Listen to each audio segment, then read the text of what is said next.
And action. March though, what is it?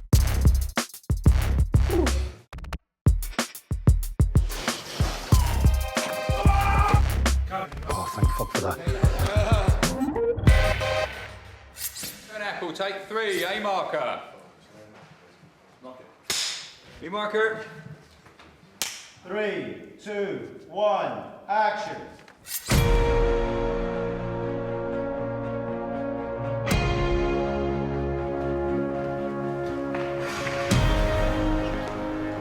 When I read episode 3 and saw that I would be bringing Dany and Jon Snow together for the first time, the hairs on the back of my neck were standing up. Jon meeting Dany. It was kind of an exciting, thrilling thing to watch happening even as we were shooting it. So I think there is a spark from the beginning. Within the first scene when they meet, there's that kind of friction. So there's something bubbling. People have been waiting 7 years for various people to meet and maybe get it on.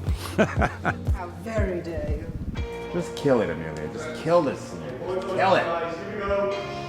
Kill it. We divvy up the scripts, and Dan will get one half and I'll get the other half. And we're always kind of fighting over which half, because there's usually a scene both of us really want to write. And of course, in this episode, it was the first meeting between Daenerys Targaryen and Jon Snow. The scene, in essence, had to be relatively static. And so to achieve a sense of visual variety, we wanted to shoot from many different angles and to cut wide and get a sense of the majesty of this room, you know, whenever possible, without destroying the intimacy of this initial meeting. Part of the fun of it is kind of undercutting the drama a little bit, you know, in the very beginning when Missandei does her lavish introduction of Daenerys and all the titles that Daenerys has acquired over the years. You stand in the presence of Daenerys Stormborn of House Targaryen, rightful heir to the Iron Throne, rightful heir? Rightful heir to the Iron Throne. Oh, that was a good start. Rightful heir to the Iron Throne, the mother of dragons, the Khaleesi of the Great Grass Sea, the unburnt, the breaker of chains. And then Jon's waiting for Davos to do the same for him, and Davos wasn't really prepared for that because Jon doesn't really collect titles. This is Jon Snow. And then there's that awkward beat. He's king in the north. For both Dan and me, I think it's one of our favorite moments in the whole season. And we've both watched that now hundreds of times, and I think I laugh every single time. And then, of course, the scene becomes this fencing match. So I assume, my lord, you're here to bend the knee. I am not. And a wonderful moment where she comes down talking about her faith in herself. And I was expecting Emilia to play it a certain way, and on the day she played it, it was so much better than the way it was in my head. Do you know what kept me standing through all my years of exile? Faith. She made it so much better. I really understood the iron will of the character in that moment and understood these two immovable objects. The worlds colliding and you realise the difference between these worlds. Between Jon's sort of humble, not wanting to show off, and then Daenerys, who is all show, who is all power. I was born to rule the 7 kingdoms, and I will. You'll be ruling over a graveyard. She's been the chosen one, and then suddenly this Jon Snow is like coming up in with a similar game plan of like saving people. No. She's ready for it when he comes in, but she tries to do her diplomatic thing first. Jon is a terrible politician. Dany has this extraordinary pride and driven sense of entitlement to the throne, and that bars them from making a connection. Am I your prisoner?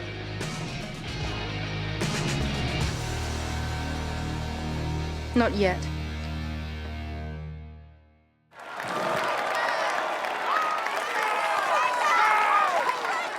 We're going to do a new version of the Walk of Shame, but I think what's going to provoke people with this one is that she's going to be on a leash. That's not a good signal to the rest of the female world, it's not. But he's not a very subtle guy. This is the life.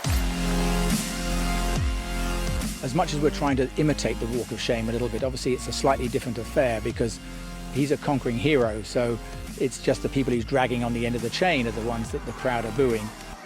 This was soft tomatoes, and also there was what looked like phlegm. It was a bit green. It was made with aloe vera gel, so I'm sure it was a marvellous face mask. It was actually really fun, and I did think, how am I going to keep a straight face?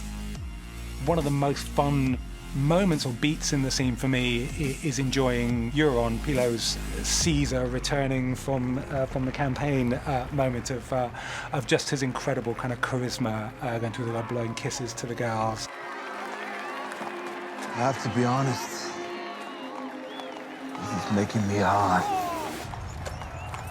You realize, talking through Mark Mylad's episodes, how good he is at getting from one scene to another scene, where you just wipe Euron on his horse behind a pillar, and then he wipes out behind another pillar, and he's in the throne room. That's a very, very nice little piece of filmmaking there. And then, of course, coming into the throne room itself, and what he thinks is his, flirtation and his, furthering his ambition to marry Cersei, and of course, Cersei is playing him like a violin. There's only one reward I want. And the war is won. Of course, the fun of that triangle sets up with Euron shamelessly torturing Jaime is great fun. I find it very upsetting, he comes in here and, he has the coolest looking outfit of all. He looks like a rock star. And he has the funniest lines. Does she like it gentle or rough? A finger in the bum. Not now. We'll talk later. Teamworker. Clearing. Okay, Chris? Yeah. Set, and action. Make sure you change the torches every few hours. I don't want her to miss a thing.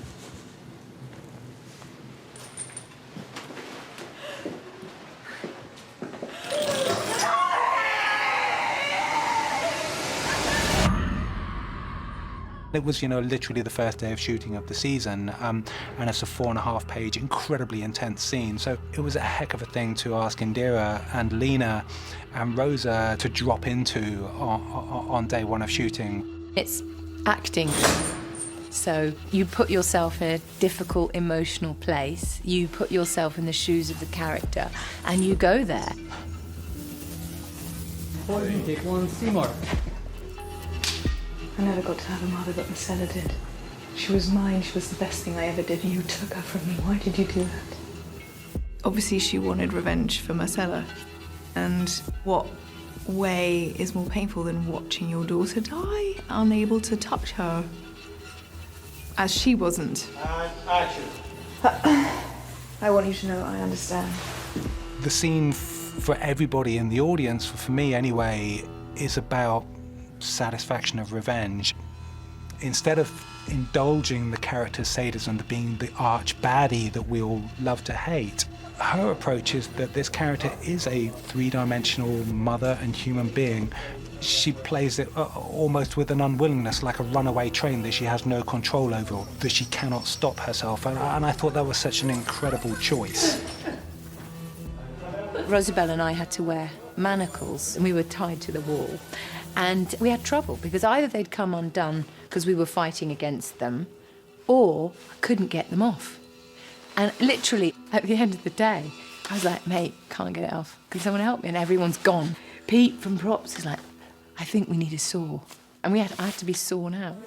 Thank you very much for an excellent day. I know it's a very tough day to start with. Everyone's work's appreciated. That's indeed a wrap. Thank you, guys. What about Casterly Rock? The Unsullied will be there soon. Casterly Rock was a huge challenge because we didn't have a location for it. It was on our laundry list of things that we were trying to find. And then what we ended up with was right under our noses.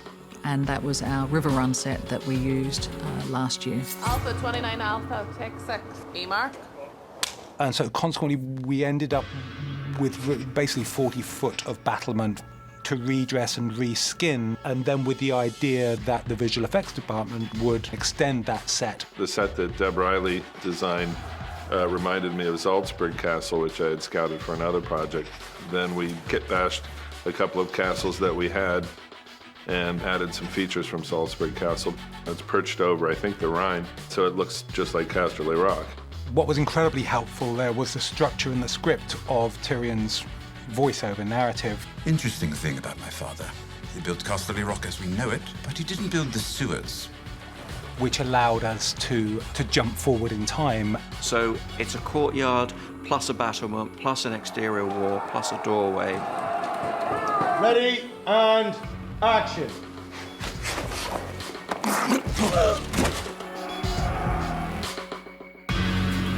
It's a big stunt affair, so we've worked very closely with Raleigh, the stunt coordinator, in terms of how ladders are put up onto the side.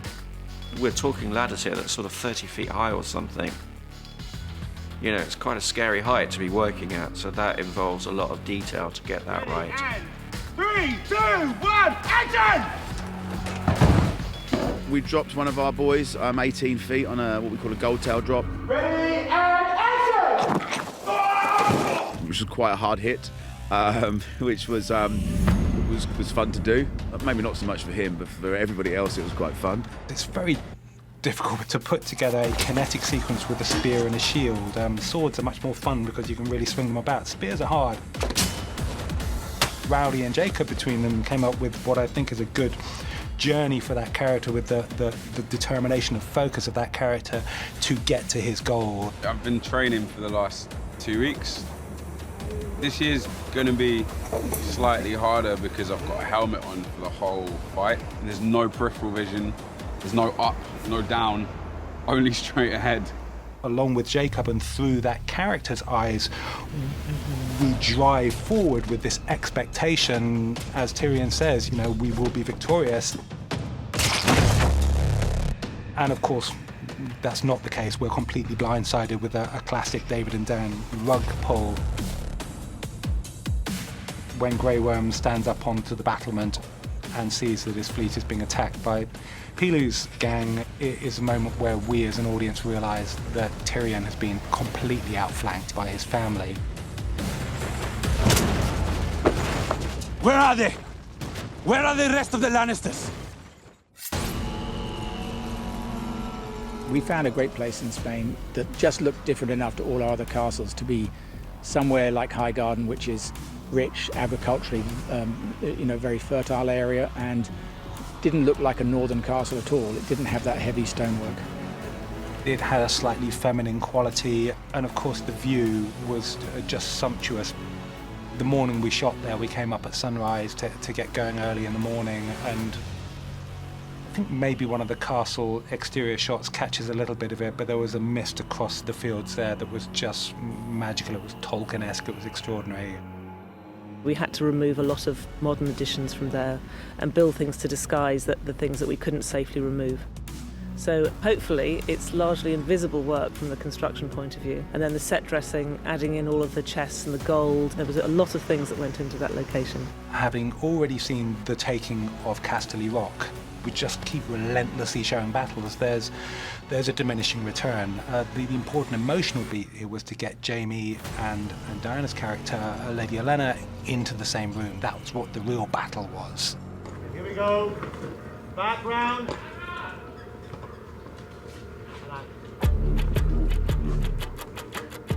The idea to march with Jaime and behind him was a dramatic device, not to repeat a battle, and also just to show the focus, the stone-cold focus of that character of Jaime in his mission to what he has to achieve, which is to overthrow House Tyrell, in which he does with extraordinary success. Will there be pain?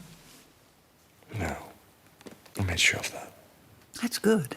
And by the way, she managed to chug a whole glass of wine. That's not easy to do because there were 12 different takes on that bit, but she chugged it every time, and that's a pro.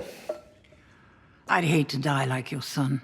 But of course, at the end, she then tells him the truth about what happened to how Joffrey died. Jaime finally gets to turn the tables on someone. He finally gets to kill one of his enemies, which we haven't seen that much, and she still wins the scene. She wins her death scene, which is a hard trick to pull off. And so much of it comes down to Dame Diana Rigg. We've been so lucky to have her on the show. That's a series wrap on Diana Rigg. To sign off on one of the great television characters. Bidding adieu to Diana Rigg's participation in Game of Thrones, it was special. I can remember still the first time we met her in the lobby of a hotel in London. You know, you don't audition dames, they kind of audition you. She's been incredible ever since. Tell Cersei I wanted to know it was